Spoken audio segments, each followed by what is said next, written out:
informen si en la clase de ayer nos quedamos en este tema, en esta diapositiva, viendo la regulación de la función de bomba del corazón. Es el tema 2.5, que corresponde al último tema del capítulo 2, con el que cerramos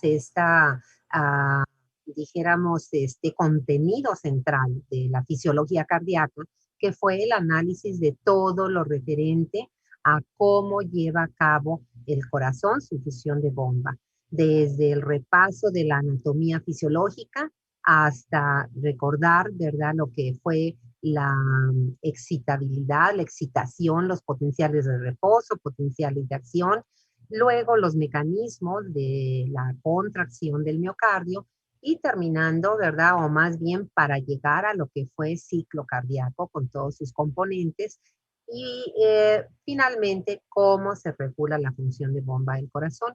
No sé si nos quedamos en esta figura, ¿verdad?, en este tema, o avanzamos. Este tema, diapositiva, lo que me presenta son los mecanismos que en grupo se les conoce como la regulación local intrínseca o llamada también autorregulación de la función de bomba del corazón. Son los más importantes, por eso siempre los ponemos en primer lugar. Y esos mecanismos, ¿verdad? La ley de Frank-Starling y el reflejo de la aurícula derecha. El otro tipo de control, pues va a ser el que ejerce el sistema nervioso autónomo a través de la inervación simpática y parasimpática o vagal en el miocardio. Entonces, no sé si pudimos ver esta diapositiva ya y analizar los dos mecanismos, ¿verdad? Y avanzamos ya a este control nervioso. ¿En cuál nos quedamos con el grupo de ustedes? En esta diapositiva ya logramos avanzar. Ok, entonces fíjense, ¿verdad?, cómo este segundo tipo de control va a ocupar, ¿verdad?, también un papel importante porque como cualquier víscera, pues el corazón va a estar inervado por el sistema autónomo. Y decíamos con inervación doble, como suelen estar la mayoría de nuestras vísceras. Y cuando expresamos eso, lo habíamos dicho ya, significa que el órgano recibe nervios simpáticos, pero también parasimpáticos. En este caso, por ser una víscera torácica, la inervación parasimpática le toca a los nervios vagos. Por eso aquí sí podemos utilizarlo como sinónimo de inervación parasimpática o estímulo parasimpático, podemos utilizar inervación o estímulo vagal. ¿Qué tenemos que recordar? Que en la anatomía, la inervación simpática predominantemente se distribuye a nivel de ventrículos. Aunque hay también, ¿verdad?, unas fibras, vean la figura de Guyton, que es la del lado superior izquierdo, hay unas fibras que van a aurículas, ¿verdad? Específicamente, inclusive para afectar, para modificar la actividad del nodo marcapaso, del nodo SA. Y en contraparte, la inervación vagal o parasimpática, esa predominantemente, ¿verdad?, la encontramos a nivel de las aurículas y sobre todo en los nodos, también por la función que tiene. ¿Cuál es esa función? Bueno, vamos a ver primero el recuadro que está a la derecha, ¿verdad? Y entonces, a ese recuadro bien le podemos poner como título o como subtítulo niveles de actividad de los nervios simpáticos o de la inervación simpática. Niveles de actividad. Y el recuadro, ¿verdad?, me está presentando que la actividad de los nervios simpáticos va a ser en 3 niveles. Siempre vamos a partir de lo que consideraremos la actividad basal. La actividad basal. En este caso, a esa actividad basal de los nervios simpáticos se le da también el nombre de tono. Así como cuando vimos músculo, dijimos que el tono muscular, que lo tiene cualquier músculo, incluido el miocardio, es un cierto grado de contracción basal, que evita que el músculo, estando relajado, esté flácido, ¿verdad? Entonces es un cierto grado de contracción basal.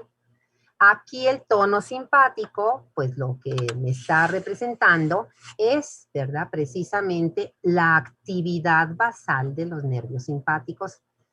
Y ese tono simpático no es exclusivo del corazón. De hecho, ¿verdad? En las demás vísceras que reciben inervación simpática, que son la mayoría, ¿verdad? Con excepción de quizá algunos pocos sitios, tienen tono simpático. En el corazón, ¿qué determina el tono simpático? Es decir, ¿qué es lo que provoca, lo que produce? Y nosotros vemos ahí que el tono simpático determina, contribuye, ¿verdad? A que la frecuencia cardíaca basal tenga el valor que normalmente tiene y que ya lo conocemos en su rango intermedio, ¿verdad? Que se maneja más frecuentemente como 70 a 80 por minuto. De tal manera que ahí vendría la primera aplicación clínica, ¿sí? ¿Por qué? Porque aquí tendríamos que preguntarnos, bueno, si el tono simpático es la actividad basal de los nervios simpáticos y en el corazón eso determina la frecuencia cardíaca basal entre 70 y 80 por minuto, ¿qué va a suceder si el tono simpático está ausente? Eso quiere decir no hay actividad de los nervios simpáticos en el corazón. Si se inhiben los nervios simpáticos y estando inhibidos, pues no hay ni actividad basal. Entonces, pues ahí tenemos que la inhibición simpática dice abajo, ¿verdad? Por supuesto que implica una actividad menor o hasta ausente, ¿verdad? La falta de actividad de los nervios simpáticos.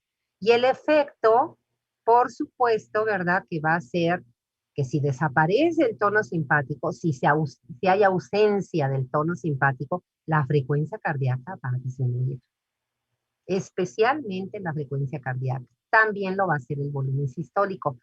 Guyton, en el capítulo que tenemos de lectura, que es el capítulo 9, nos da una cifra, jóvenes. Nos da una cifra. Entonces, no sé si alguien la ubicó, ¿verdad?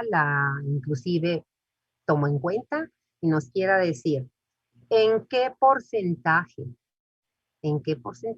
se reduciría la frecuencia cardíaca basal cuando haya ausencia del tono simpático. Porque contestando esa pregunta podemos afirmar en afirmativo que el tono simpático contribuye con tal porcentaje a este valor. A ver, Mesli, te oímos. Ah, sí, doctora, me parece que era el 30%. Sí, Mesli, es la cifra que nos da Guyton precisamente, ¿verdad? Entonces, esa es mi respuesta. ¿Con qué porcentaje de ese valor de 70, 80 por minuto contribuye el tono simpático? Fíjense, 30%. ¿Cuál sería la consecuencia de que ese tono simpático estuviera ausente? Pues que esa frecuencia cardíaca basal se reduce 30%. Pues sácale el 30%, ¿verdad? Es decir, una pequeña gimnasia cerebral, 30% de 70, 30% de 80, se lo restas y lo que te queda es la frecuencia con la que se quedaría esa persona si hay ausencia, si hay inhibición simpática. Y claro que va a quedar una frecuencia cardíaca por debajo de 60, ¿verdad? Por debajo de 60, ¿sí? Vámonos al segundo nivel de actividad. Y ahora, ¿verdad? Le llamamos estímulo simpático. Estímulo simpático. ¿Qué debo de entender cuando hablamos de que hay estímulo simpático? Y no nada más en el corazón, decíamos en cualquier otra víscera en nuestro organismo, pues que hay una mayor actividad. Mayor actividad en relación a qué? Mayor actividad a la basal. A la basal, pues no le llamamos de otra forma más que actividad basal. Cuando hay estímulo simpático, eso significa que hay mayor actividad de los nervios simpáticos. ¿Y en qué se traduce desde el punto de vista, verdad, de la sinapsis de estos nervios en el miocardio? Pues se traduce en que hay mayor liberación del neurotransmisor. Ya sabemos que es noradrenalina. Y cuando se libera más noradrenalina, pues obviamente va a haber más efecto sobre los receptores que expresa el miocardio, que todos ya debemos de saber, recordar. ¿Son cuáles, jóvenes? Los receptores adrenérgicos del miocardio, que van a transducir el efecto de la noradrenalina.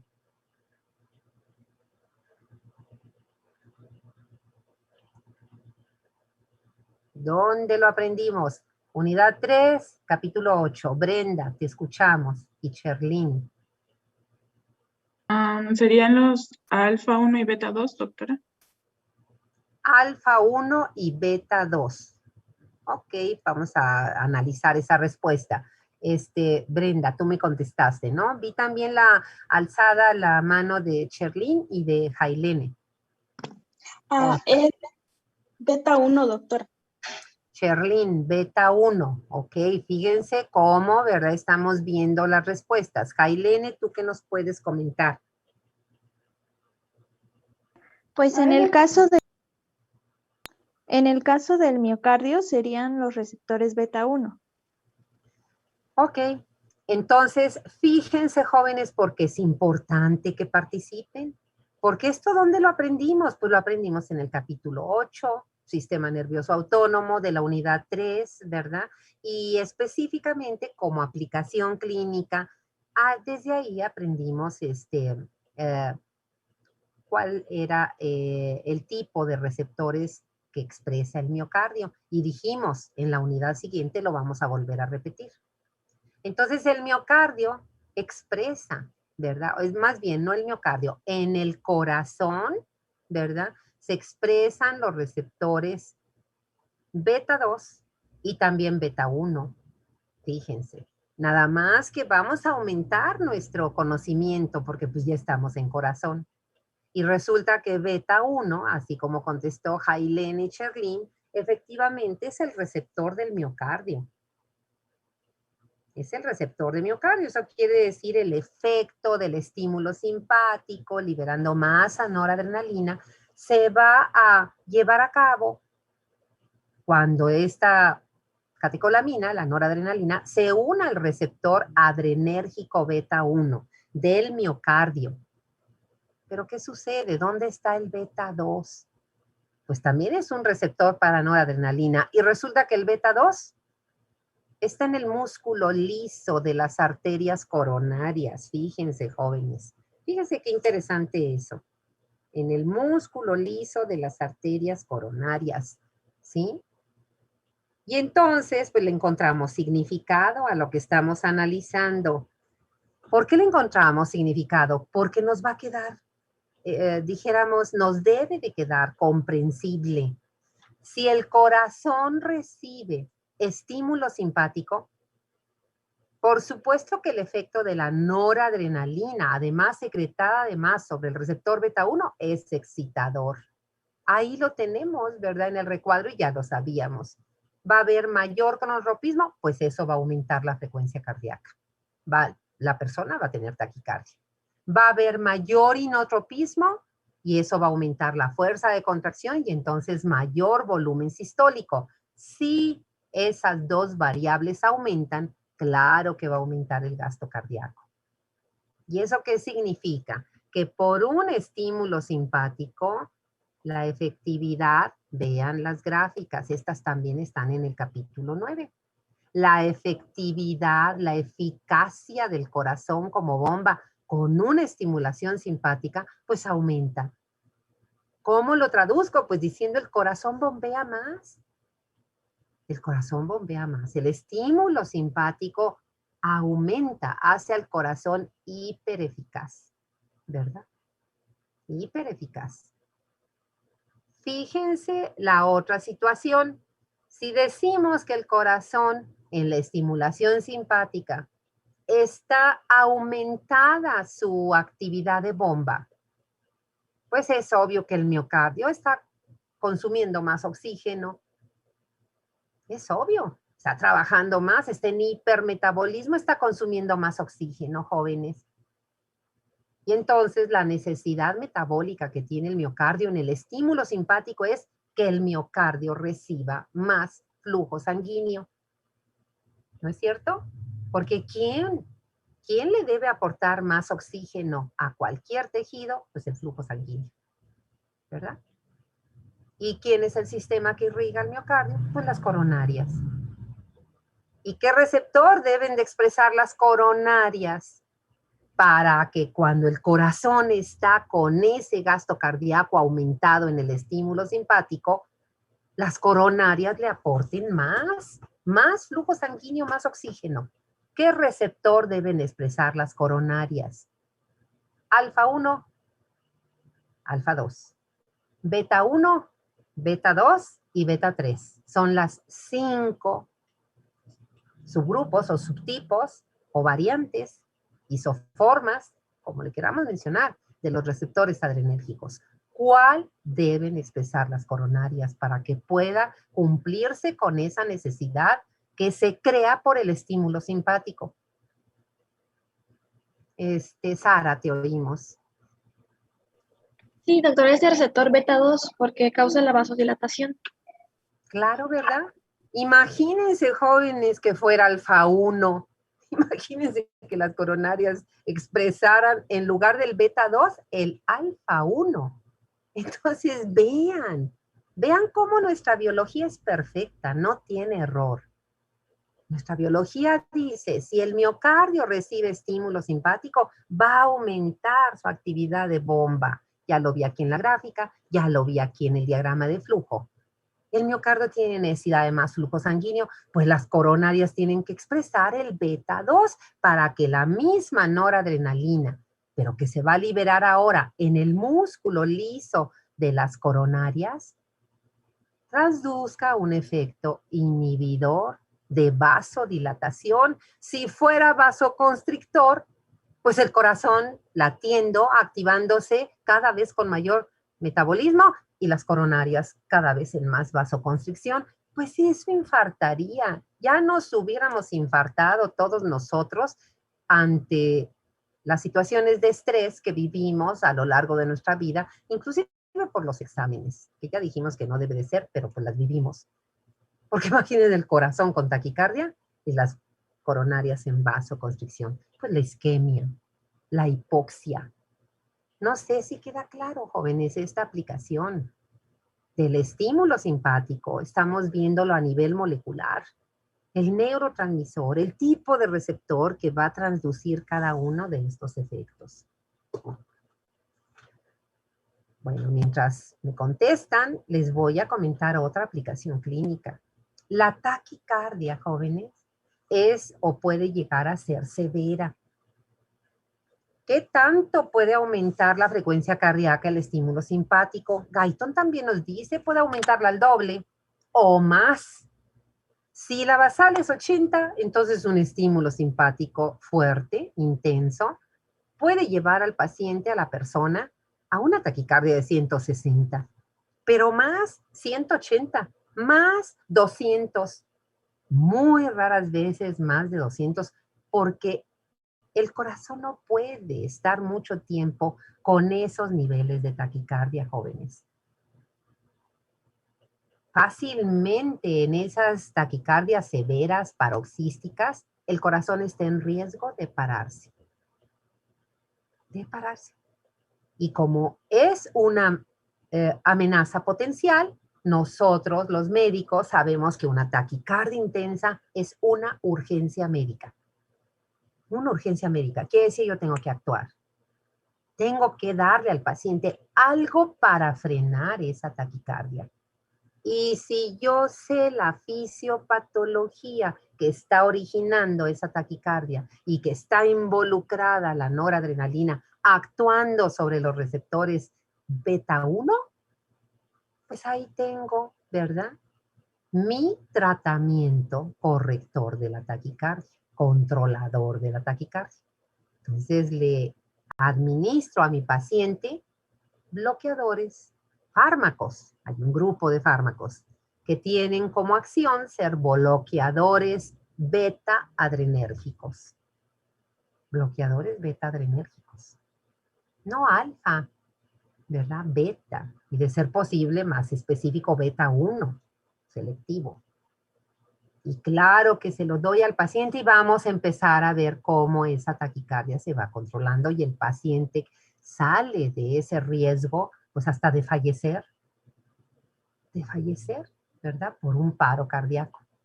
¿En qué tipo de casos ocurre eso? Pues arritmias severas, jóvenes. Hay una taquicardia ventricular paroxística, por ejemplo.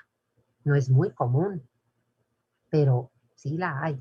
Otra patología, la llamada tiro de tiroides, tirotoxicosis o crisis tirotóxica.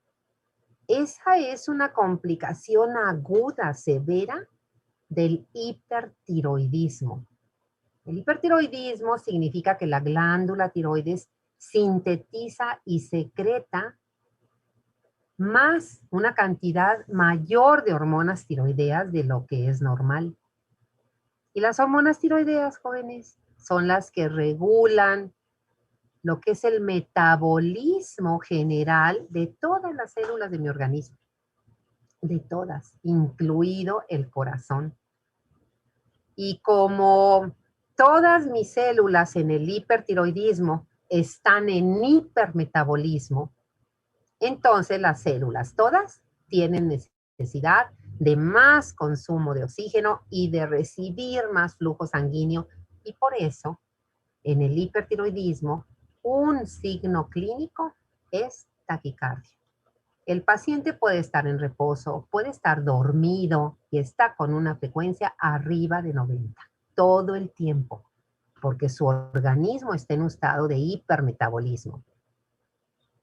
Tiene mayor producción de calor endógeno por el hipermetabolismo. Acuérdense que parte de la energía pues es liberada en forma de calor. Entonces su temperatura está más cercana a 37 que a 36. Y a veces la rebasa, intolerancia al calor. Ellos pueden estar afuera muy templado, 15 grados, y ellos andan pues, con una ropa muy ligera, no se tapan en la noche, sudan mucho.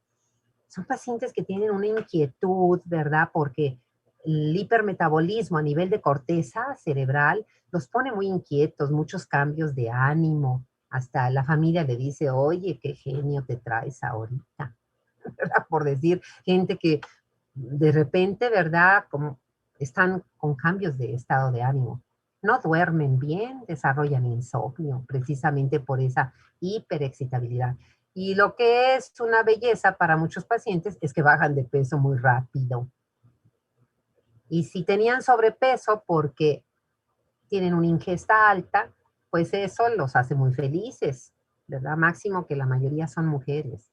Entonces imagínense que seguimos comiendo igual, exageradamente, y bajamos de peso, ¿no? Pues es que un hipertiroidismo severo te puede hacer bajar fácilmente más de 1 kilo a la semana. Entonces imagínense bajar 6 kilos al mes, pues vaya, pero no es a costa, no a costa de un hipertiroidismo, ¿verdad? Porque produce muchos problemas como este de la taquicardia. Bueno, seguimos adelante y ahora para terminar este tema es la inervación parasimpática vagal. ¿Qué provoca el estímulo parasimpático vagal? Jóvenes, recuerden que lo único sencillo del sistema nervioso autónomo es que cuando las vísceras reciben la inervación doble, el efecto que tiene un tipo de nervios, los otros pues van a tener el efecto opuesto. En este caso, si sobre el corazón el efecto del estímulo simpático es excitador, pues entonces el estímulo vagal o parasimpático es inhibidor. Y entonces ahí tenemos que todas estas variables que por estímulo simpático aumentan, pues con el estímulo vagal van a disminuir. Cronotropismo sí, en lugar de taquicardia pues va a haber bradicardia. Y miren lo que dice ahí, se me juntó la palabra, pero es tan importante esa acción, ese efecto inhibidor, que puede que no nada más se quede en bradicardia, puede llegar a producir paro cardíaco. Paro cardíaco, fíjense. El inotropismo también disminuye, entonces disminuye frecuencia cardíaca, volumen sistólico, pues eso hace que disminuya la actividad de bomba del corazón, ¿verdad? Y por eso decimos gasto cardíaco bajo, pues la actividad de bomba está disminuida. Y en la gráfica, jóvenes, pues aquí lo tenemos, ahí está señalada por esa línea que es la curva más inferior, que dice estimulación parasimpática, pues claro que es una condición que lleva a un corazón hipoeficaz como bomba. ¿A quién más podríamos poner en esa condición? Pues aquí en hipoeficaz, además del estímulo vagal o parasimpático, podemos poner la insuficiencia cardíaca.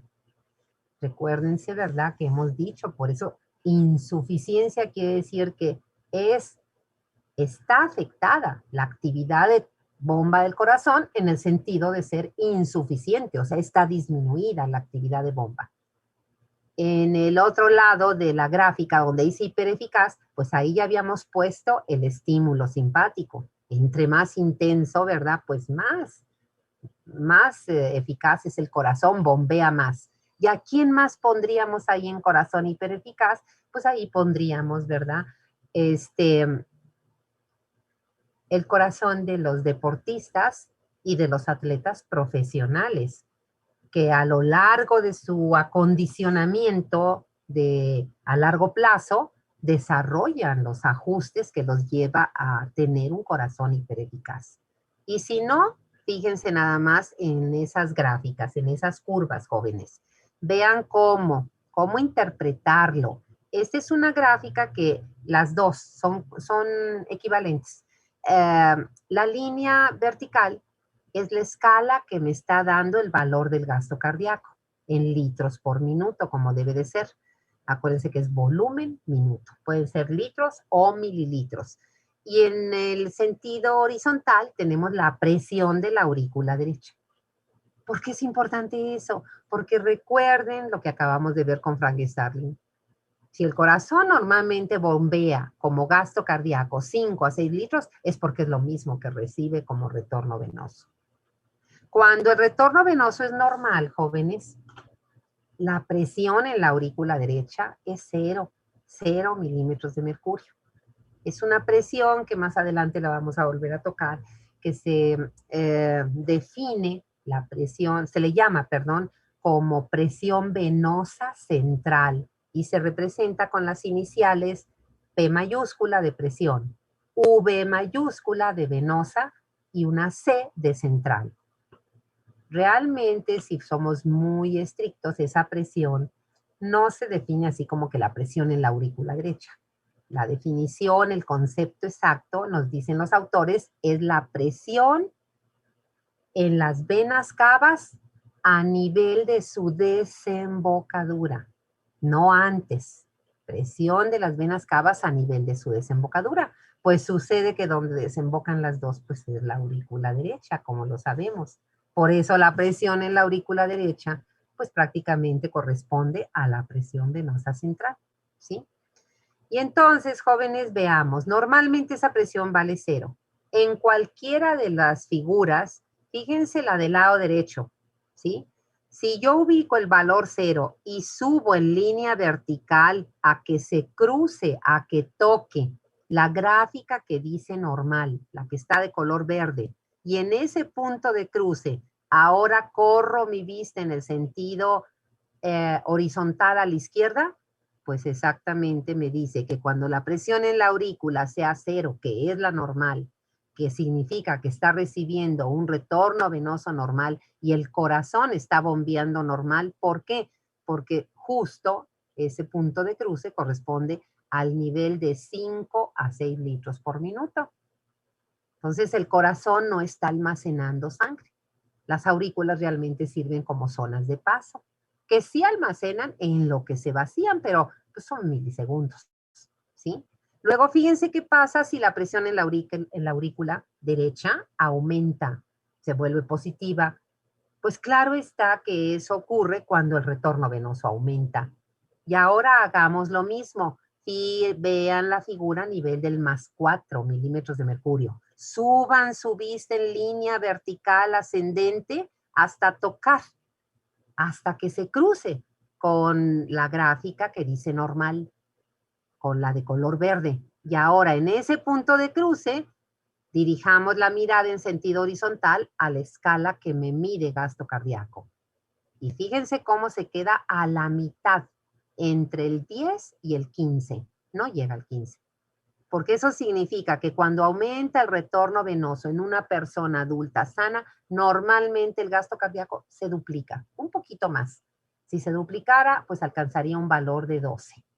Y normalmente se queda alrededor de 13 litros por minuto. Pero ese es el gasto cardíaco de las personas que no somos atletas. Vean, ¿verdad?, lo que ocurre con el atleta y el deportista profesional, jóvenes. Suban su mirada también ahí donde está el +4, súbanla hasta la curva. Estamos trabajando en la gráfica de la derecha, ¿verdad? Súbanla hasta donde se cruce con la gráfica azul. La última gráfica donde hice hipereficaz. Ahí donde se cruce, dirijamos la mirada a la izquierda y ahí veamos. Pues claro, es el deportista, el atleta profesional. Su gasto cardíaco es el doble, a veces más del doble que el que yo máximo puedo lograr sin ser un atleta ni deportista profesional. Ellos llegan a gastos cardíacos de 25 litros. Pues y por eso tienen esos rendimientos, ¿verdad? Físicos. Entonces la conclusión, jóvenes, ¿verdad? El corazón sano, de acuerdo a la ley de Frank y Starling, ¿verdad?, va a poder bombear la sangre que recibe en límites fisiológicos. Si el gasto cardíaco aumenta, perdón, si el retorno venoso, de acuerdo a esta gráfica, ¿verdad?, aumenta en lugar de 5 a 10 litros, mi gasto cardíaco va a ser de 10 litros. Si aumenta el retorno venoso a 12 litros, mi gasto cardíaco va a ser 12 litros. Si aumenta a 13 litros, todavía puedo con 13 litros, pero ya no puedo más porque yo no tengo ajustes. El que sí puede más es el deportista.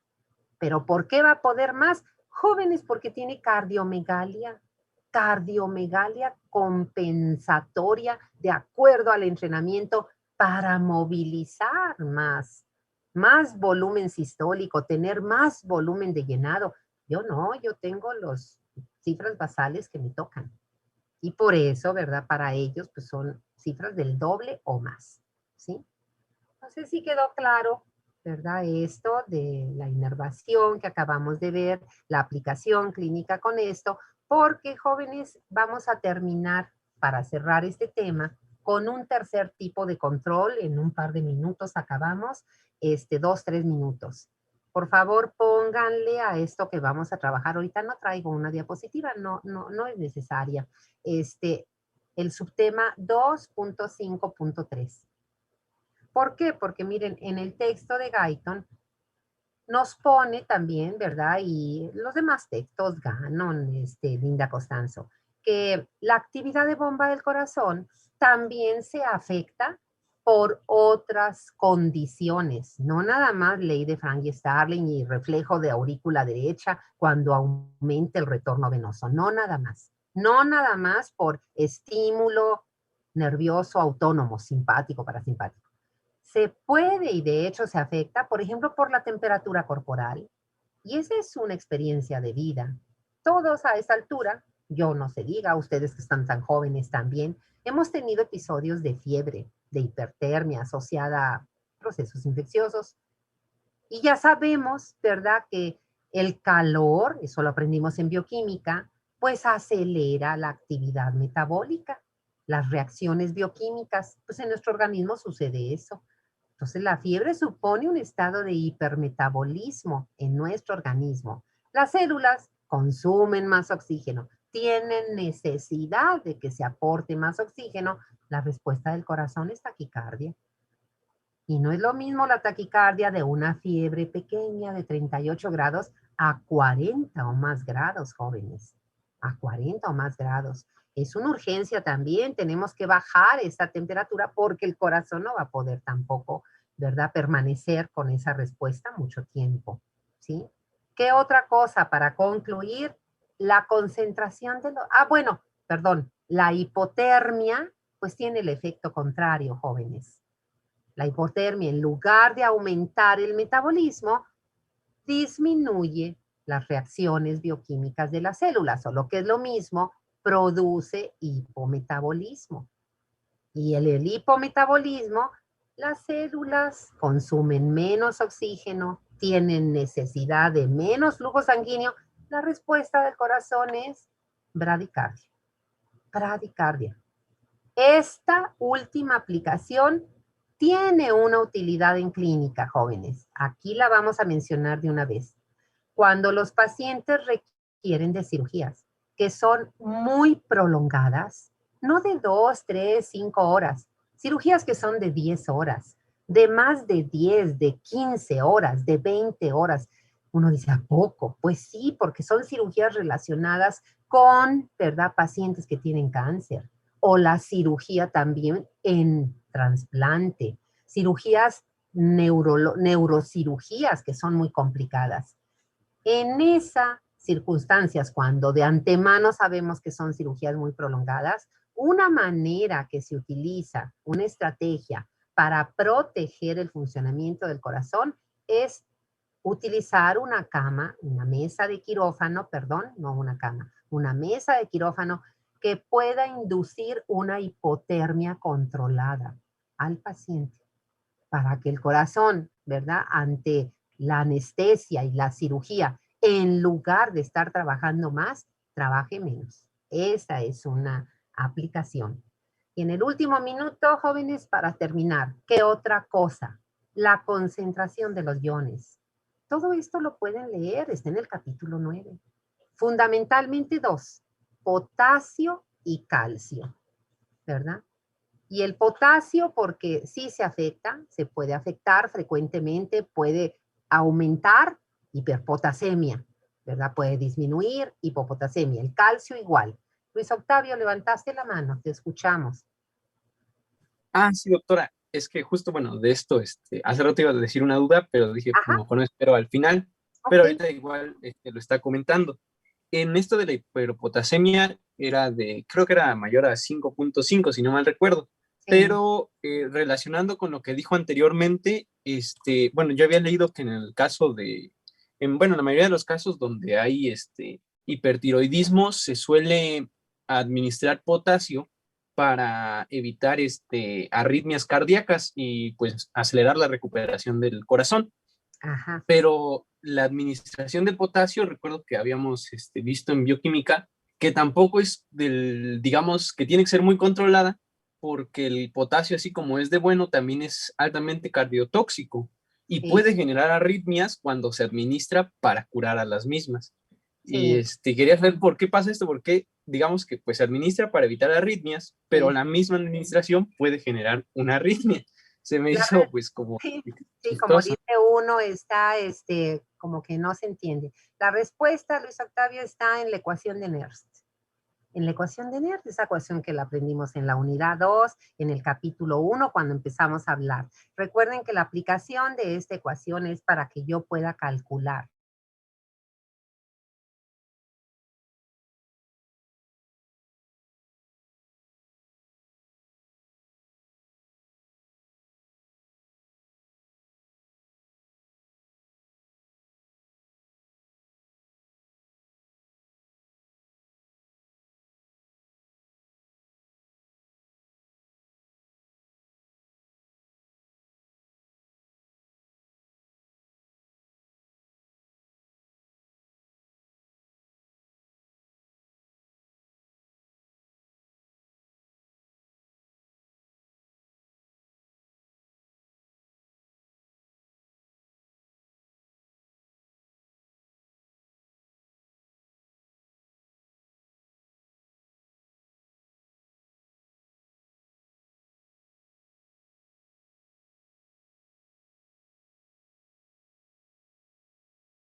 Muy bien, jóvenes, no les quito mucho tiempo, ¿verdad? Vamos tan solo a terminar este tema para que no nos quede así, nos quede incompleto y sobre todo enlazarlo para contestar el, el planteamiento que hizo Luis Octavio hace rato. Sí, el manejo del potasio, sin lugar a dudas que en clínica, jóvenes, tiene que tener un control muy estricto, ¿verdad? Porque sí necesitamos cuidar mucho la concentración del potasio en líquido extracelular. Y le decía yo a Luis Octavio y a todos ustedes, ¿dónde está la respuesta de por qué un exceso de potasio inclusive pone en riesgo de paro cardíaco y de fallecer al paciente?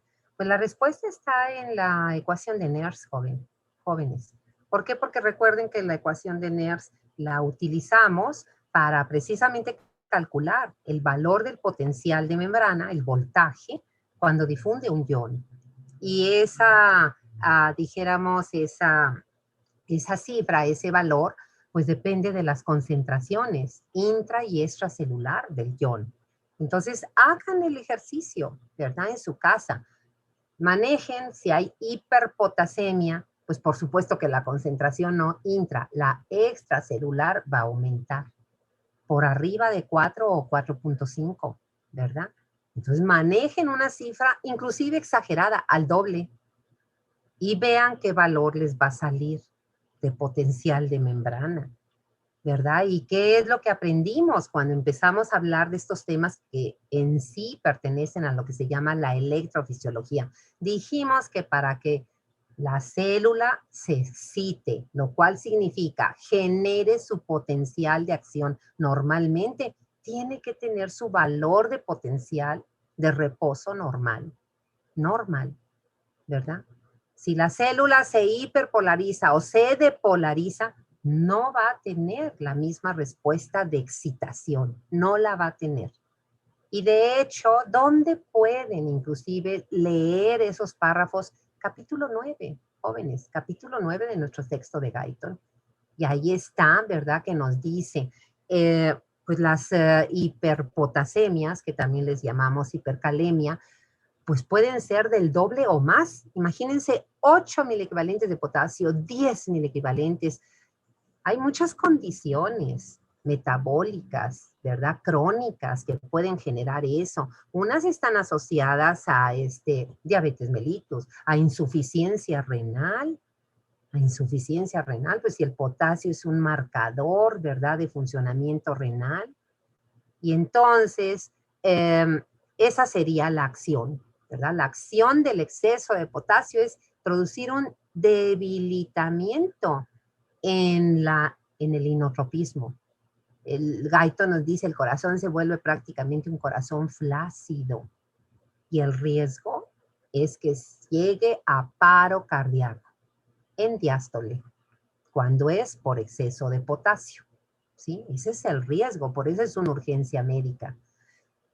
En el caso del calcio, para terminar, pues el calcio también es común, jóvenes, en la clínica que aumente. ¿Y cuál es la causa más común de hipercalcemia, sobre todo a nivel hospitalario, en pacientes que están hospitalizados? Es la llamada hipercalcemia maligna. Y no se le llama maligna porque va a ocasionar un mal mayor. Se le llama maligna porque esa hipercalcemia es el resultado de las metástasis de la mayoría de los cánceres que conocemos como más frecuentes que afectan a nuestros pacientes. En el hombre, pues, cáncer gástrico, cáncer de colon, cáncer de tiroides, cáncer pulmonar, broncogénico, cáncer de próstata. En las mujeres, pues claro que también hay de colon, gástrico, de tiroides, pero por supuesto que los más comunes ya sabemos, ¿verdad? De mama y cervicuterino. Y lamentablemente, ¿verdad? Todos estos cánceres tienen el potencial de dar metástasis a hueso, al esqueleto. Y la célula cancerosa, jóvenes, se comporta como los osteoclastos, pero más activas. De tal manera que lo que hacen al invadir al hueso es desmineralizarlo, es provocar esas cavidades, ¿verdad? De resorción. Cuando uno ve las metástasis, pues los huesos se ven con una imagen que hasta impacta, ¿verdad? Y todo ese calcio del mineral óseo que está depositado en esa matriz mineral de los cristales de hidroxiapatita que ustedes conocieron, ¿verdad? En histología, pues ese calcio se va líquido extracelular al plasma. Y por eso la hipercalcemia se llama maligna. Y fíjense, el cuadro clínico es muy florido de la hipercalcemia. ¿Por qué? Porque si hay mucho calcio extracelular, los tejidos que lo ocupan para su función, pues van a aumentar esa respuesta. Miocardio, claro, si acabamos de ver, ¿verdad? Que la meseta, pues es cuando la corriente ICAL se activa. Y ese calcio que entra se necesita para que desencadene el mecanismo de calcio que libera calcio. Calcio que saca calcio. ¿Por qué? Porque el miocardio tiene una cisterna. Entonces, hay mucho calcio afuera. El corazón, por supuesto, va a tener un inotropismo aumentado. Aumentado, ¿sí? Pero no nada más el corazón va a estar con esa actividad inotrópica de contracción exagerada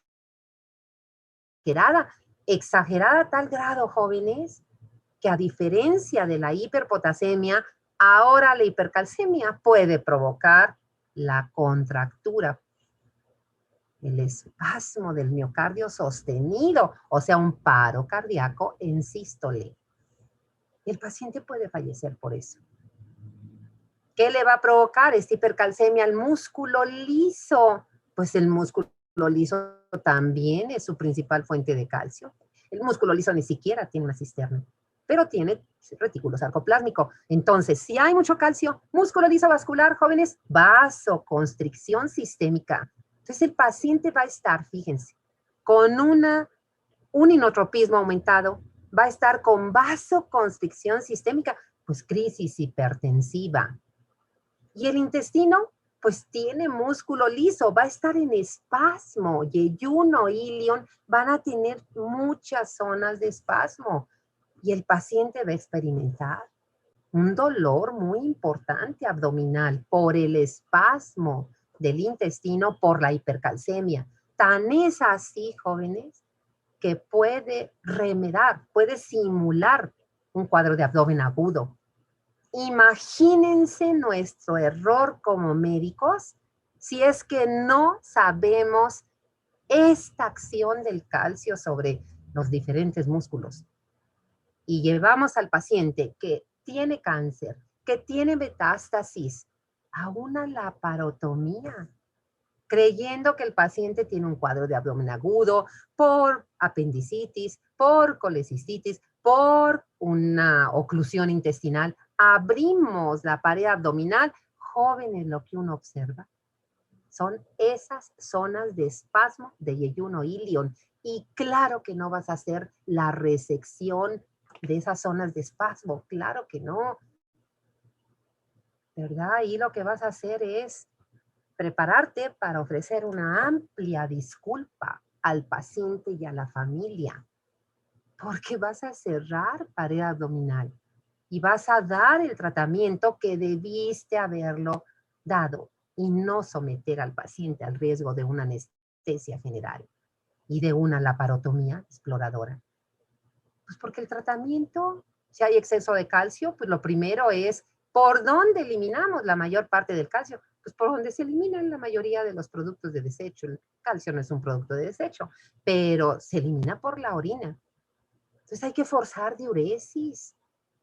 ¿Verdad? Hay que forzar y a veces forzando diuresis con eso se hubiera corregido el problema. Entonces vean qué importancia tiene esto del calcio.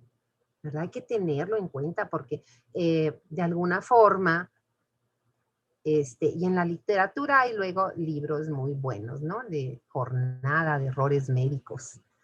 Porque sí, pues nuestra ciencia, acuérdense que es tan extensa, ¿verdad? La fisiología, la fisiopatología, la clínica. pero por eso tenemos que tener las bases. Jóvenes, me alargué, una disculpa, mañana nos vemos, ¿verdad? Mañana nos vemos. ¿Qué vamos a ver? Ya cerré el programa, pero ya terminamos esto. Entonces ya terminamos el capítulo 2. Mañana completito, capítulo 3, sistema, excitación, conducción. Y si pueden tener así un tiempo de trabajar al menos una media hora más, nos vamos al capítulo siguiente, electrocardiograma. La idea es que la semana que entra prácticamente terminamos corazón y en esa semana terminamos sistema circulatorio, ¿sí? Que tengan buena tarde, cuídense mucho. Doctora, Lili, perdón, solo quería comentarle que ya le había mandado un mensajito para ver la posibilidad de si mañana puede tener las 2 horas seguidas para reponer la clase. Sí, Lili, yo sí, ¿verdad? Y había leído yo tu mensaje, que bueno, ojalá que sí, si me confirman eso. O sea, yo entro a la clase y ustedes me dicen hasta dónde quieren que sigamos, porque la idea es esa, ¿verdad? Aprovechar. Y también, ¿verdad? Que les pueda dar el resultado del examen, que yo sé que todos queremos ya saberlo. Bueno, ustedes, ¿verdad? Pues yo ya lo sé. Bueno, nos vemos, jóvenes, cuídense mucho. Gracias, Buenas tardes. cuídese. Hasta luego. Hasta mañana. Hasta mañana, doctora.